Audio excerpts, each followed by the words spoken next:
Les gars, faites attention à ce que vous demandez à Dieu, parce qu'il va vous donner exactement ce que vous voulez, mais pas de la manière que vous pensez.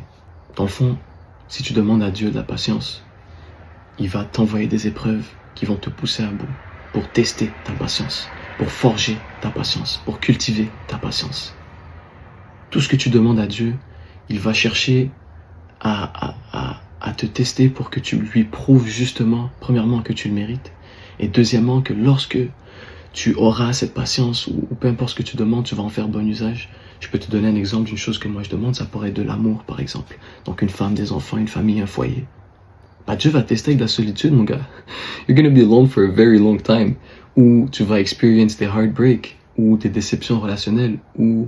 Enfin bref, c'est comme s'il t'envoie vraiment le contraire de ce que tu veux, pour justement forger et te préparer, développer des traits de caractère, des talents, de l'expérience, tu vois, qui va te servir par la suite.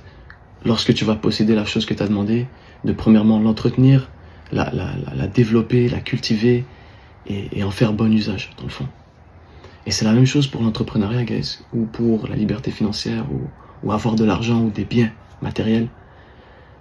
Dieu va te tester. Dieu va te tester parce qu'il y a une différence entre recevoir $1 million aujourd'hui et ça va m'éloigner de Dieu. Je vais en faire mauvais usage, je vais le perdre, je vais pas être capable de le fructifier.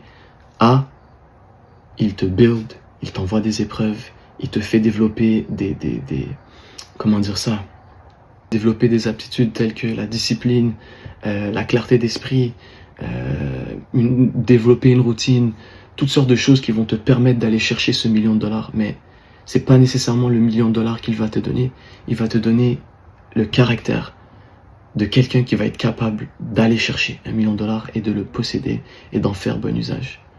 Fait que faites vraiment attention à ce que vous demandez à Dieu, guys, parce que il y a une corrélation directe entre l'ampleur de tes rêves et la souffrance que tu vas devoir traverser. Direct. Plus tu demandes, plus tu vas devoir souffrir pour l'avoir. Donc si t'es pas prêt à accepter ça, plains-toi pas.